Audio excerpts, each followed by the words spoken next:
একটা কাঠের টুকরো নিয়েছি, দিয়ে এর জন্য রেখে দেব। তারপর তো আজকের ভিডিওটা এখানে শেষ করছি। তোমরা সবাই ভালো। চলে আসলাম ছাদে। তো আজকে তোমাদের সঙ্গে শেয়ার করব আমার ছাদ বাগানে ধনে বীজ আমি কীভাবে বসাই। তো তার জন্য আমার ছাদ বাগানে দুটো বেড আছে। তো সেই বেড দুটো আমি প্রথমে পরিষ্কার করে নেব, তারপর কী জৈব সার ব্যবহার করে তারপর ধনে বীজটা দিই, সেটাই তোমাদের সঙ্গে আজকে শেয়ার করব। তো আজকের ভিডিওটা খুব সুন্দর হবে, তোমরা শেষ অবধি দেখো, অবশ্যই তোমাদের কাজে লাগবে। আসসালামু আলাইকুম, আশা করছি তোমরা সবাই ভালো আছো। তো আমিও ভালো আছি। আজকে একটা নতুন ভিডিও নিয়ে তোমাদের সামনে হাজির হলাম। তো চলো আমি আজকে তোমাদের সঙ্গে শেয়ার করি কিভাবে ধনে বীজ বসাই, আর পুরনো বেড কিভাবে নতুন করে তৈরি করে আবার বীজ বসাই, সেটাই আজকে তোমাদের সঙ্গে শেয়ার করছি। তো চলো এবার আমি প্রথমে দেখছো এই যে বেড দুটোতে আমি ধনে বীজ দিয়েছি। তো আমার এগুলো সব তুলে নেওয়া হয়ে গেছে। তো আবার নতুন করে ধনে বীজ বসাবো। তার মানে এরকম করে স্টেপ বাই স্টেপ ধনে বীজ বসালে তোমরা সারা বছরই ধনে পাতা বাড়িতেই খেতে পারবে। তো দেখো কত আগাছা হয়েছে আমার বেডগুলোতে। তো এগুলো আগে পরিষ্কার করে নেই। তো এরকম দুটো বেড আছে আমার ছাদ বাগানে, মানে একটা হয়ে গেছে ধনেপাতা, দুটোতেই ধনেপাতা সংরক্ষণ মানে খাওয়া হয়ে গেছে। তো প্রথমে বেড দুটো ভালো করে পরিষ্কার করে নিলাম।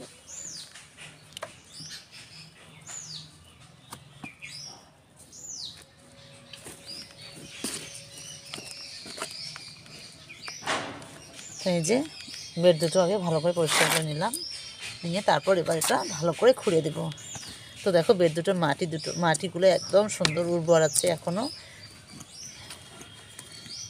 কারণ যেহেতু এগুলো সবজির খোসা বা ছাদ দিয়েই তৈরি করা হয়, বেশিরভাগই অল্প পরিমাণে মাটি দেওয়া হয়। তো ওই জন্য মাটি যদি বেশি থাকে তাহলে সেক্ষেত্রে বেডগুলো একদম শক্ত হয়ে যায়। তাহলে পরবর্তীতে বীজ দেওয়ার সময় আবার বেশি করে ওটা সুন্দর করে আলাদা করে সেটাকে পরিষ্কার করে নিতে হয়। তারপর নতুন করে সুন্দর করে জৈব সার দিয়ে তৈরি করতে হয়। কিন্তু সেক্ষেত্রে তো তোমাদের দেখাই, এই যে দেখতে পাচ্ছ আমার এখানে ধনে বীজ ছিল, সেগুলো আমি সব সংগ্রহ করে নিয়ে গেছি। তো এবার নতুন করে ধনে বীজ বসাবো। তো তার জন্য দেখো মাটিটা কত উর্বর হয়ে গেছে, কারণ এই বেডগুলো আমি যে তৈরি করেছি, এই বেডগুলো দেখতে পাচ্ছ, এগুলো আমি বেশিরভাগই জৈব সার দিয়েই তৈরি করেছি। মানে সবজির খোসা, ছাদ ওয়েস্ট, তারপর ডিমের প্লেট, এগুলো দিয়েই তৈরি করেছি। মাটি একদম অল্প পরিমাণে দিয়েছি। তো তার জন্য দেখো এখনও উর্বর আছে মাটিগুলো। আর যদি খুব পরিমাণে সবই মাটি দেওয়া হয় তাহলে সেক্ষেত্রে শক্ত হয়ে যায়, আর পরবর্তীতে সবজি হতে একটু মানে ভালো পরিমাণে হয় না। তো আবার সব একদম নামিয়ে তারপর নতুন করে আবার বেড তৈরি করতে হয়। তো সেরকম করতে হবে না, যেহেতু বেডগুলো আমার এখনও দেখো কত সুন্দরই আছে। আর এগুলো কোনো মানে যে জৈব সার ভিতরে যে সবজির খোসা বা যেগুলো দিয়েছি ওখান থেকেই খাবার এগুলো গাছ খুব সুন্দর করে নিতে পারে, আর গাছের গুঁড়োও খুব সুন্দর হয়। তো যাই হোক, আমি বেডগুলো সুন্দর করে পরিষ্কার করে নিলাম। তো দুটো বেডেই আমি ভালো করে পরিষ্কার করে নিলাম, এই যে দেখতে পাচ্ছ। তো এই যে দেখো আমি এখানে কিছুটা পরিমাণে ধনে বীজ নিয়েছি। তো ওই দুইটা বেড দেওয়ার জন্য যতটুকু লাগে তো ততটুকুই নিয়েছি। তো এটা প্রথমে আমি কি করব তোমাদের দেখাই আগে। ধরো এখানে একটা প্লাস্টিকের কেরি আছে, তো এর ভিতরেই আছে। তো এটা আমি প্রথমে বের করব না, এরকম করে এই যে দেখতে পাচ্ছ, এরকম করে আমি রেখে দিলাম। দেওয়ার পর এখানে দেখতে পাচ্ছ ধনে বীজগুলো, এখানে দেখো কোনোটা ভাঙা আছে আর কোনোটা গোটা আছে। তো এই গোটাটা করে ভাঙতে হবে, মানে দুটুকরো করতে হবে, মানে একদম ডাস্ট করলে আবার হবে না, দুটুকরো করে নিতে হবে। তো তার জন্য এরকম পদ্ধতিতে আমি করে নিলাম, তোমরা যে কোনো পদ্ধতি করে দিতে পারো।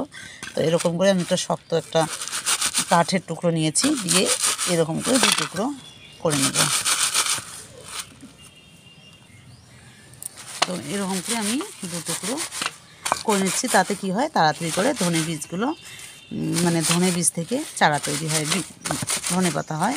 তো তার জন্য অবশ্যই তোমরা এরকম করে ভেঙে নেবে, দুটুকরো করে নেবে, একদম ডাস্ট করে নাও না, তাহলে কিন্তু হবে না সেক্ষেত্রে। তো এই যে নেওয়া হয়ে গেল আমার ডাস্ট করে।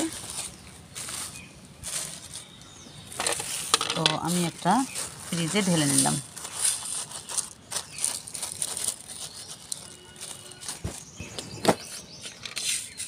তো দেখো 2 টুকরো হয়ে গেছে, যে টুকরো হয়নি সেটা তোমরা ভালো করে নিতে পারো।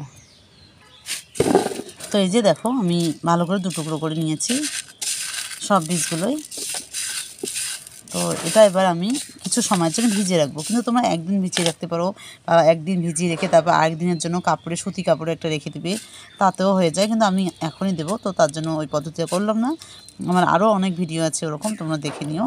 তো তোমরা অবশ্যই এরকম করে নিয়ে তারপর একটু ভিজিয়ে নেবে, কারণ ধনে বীজটা ভিজালে মানে খুব সুন্দর ধনে বীজ থেকে চারা তৈরি হয়, তাহলে একটা বীজও নষ্ট হয় না। তো যাই হোক, এবার এটা আমি একটু ভিজিয়ে নিচ্ছি। তো এটা আমি দেখো ভিজিয়ে নিয়ে 1 ঘন্টার জন্য রেখে দেব, তারপর আমি এটা আমার বেডে বসাবো। তো এই যে আমি ভিজিয়ে নিলাম, তোমরা 1 দিন বা 2 দিনের জন্য রাখতে পারো, তাহলে সেক্ষেত্রে আরও বেশি ভালো হয়, একটা বীজও নষ্ট হয় না। তো এটা আমি ভিজিয়ে রেখে এবার অন্য কাজ করব, তোমাদের দেখাই। চলো এবার বেডটার ওদিকে যাই, বেডে কী করি সেটাই আমি দেখাবো। আরেকটা জিনিস দেখাই, সেটা হলো দেখো আমার বেডটা পুরো শুকনো হয়ে গেছে, কারণ এখানে যেহেতু আমি ধনে চারাগুলো তুলে নিয়েছি, ধনে পাতাগুলো, তারপর এটা কিছুদিন পড়েছিল, তো আমি পানি দিইনি, তার জন্য একদম ভেজা। তো তোমরা কি করবে, প্রথমে একটু পানি দিয়ে দিবে, মানে ধনে বীজ দেওয়ার আগে একটু ভালো করে পানি দিয়ে দিবে, যাতে ধনে বীজ দেওয়ার পর আর পানি দিতে হয় না তোমাদের বেশি করে। তো একটু বেশি করেই পানি দিবে, যেন ভেজা ভেজা হয় মাটিটা। তো আমি 2টো বেডেই ভালো করে একটু পানি দিয়ে দিচ্ছি।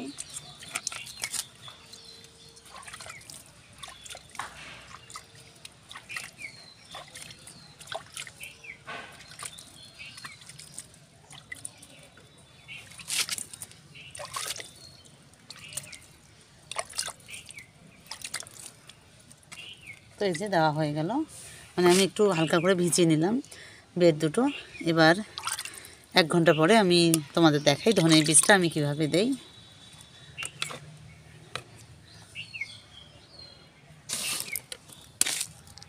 তো এই যে আমার 1 ঘন্টা হয়ে গেল ধনে বীজটা ভেজানোর। এবার এটা আমি কিভাবে দিই তোমাদের দেখাচ্ছি। তো এটা আমি এই যে পানি থেকে তুলে তুলে এই বেডটা আমি দিয়ে দিব। তো বেডটা যেরকম করে মানে যতটুকু লাগে ততটুকুই দেবে, বেশি দেওয়ার কোনো দরকার নেই, এরকম করে ছড়িয়ে ছিটিয়ে দেবে।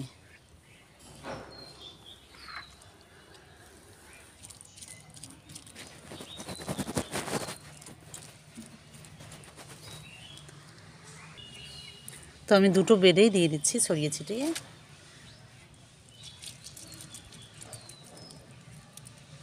আর এরকম করে তোমরা ধনে চাষ করবে তোমাদের ছাদ বাগানে, তাহলে দেখবে সারা বছর তোমাদের আর বাজার থেকে আনতে হবে না, একদম জৈব সারেই সারা বছর ধনে পাতা খেতে পাবে।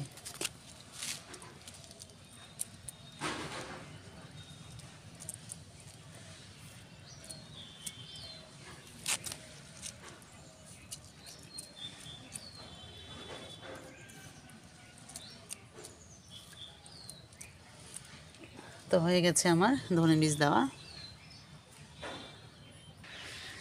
তো এই যে দেখো আমি কত সুন্দর করে ধনে বীজগুলো দিয়ে দিলাম আমার বেডে। তো এরকম করে তোমরা দিয়ে দিবে, অনেক দেবে না, যে যতটুকু লাগে তো ততটুকু পরিমাণে দিয়ে দিবে। তো এর উপরে আমি এবার দিচ্ছি মাটি। তো এরকম তোমরা মাটি আলাদা করে রেখে দিবে, দিয়ে তারপর মানে বীজটা ঢেকে রাখার জন্য যতটুকু মাটি লাগে তোমরা ততটুকুই মাটি দেবে। তো তোমরা দেখবে এগুলো আপনার ধনে বীজগুলো সব বেরোবে, কারণ যেহেতু নিচের মাটিটা ভেজাই আছে, তাতে ওর ধনে পাতা ধনে বীজগুলো শুকিয়ে যাবে না। তো এরকম করে আমি 2টো বেডেই ঢেকে দিলাম।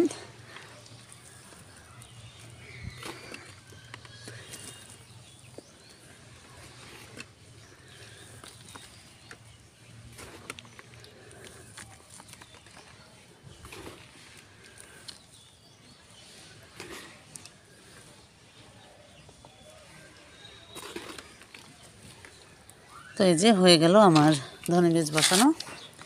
এর উপরে আমি এবার হালকা করে একটু পানি দিয়ে দেব।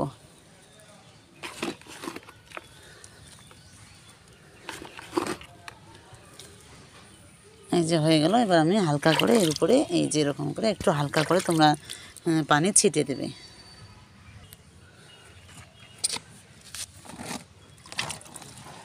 তো এই যে এরকম করে একটু পানি ছিটিয়ে দিবে, তাতেই হয়ে যাবে। বেশি পানি দেবে না, তাহলে কিন্তু একটা বীজ থেকে মানে বীজ ধনে পাতা বেরোবে না।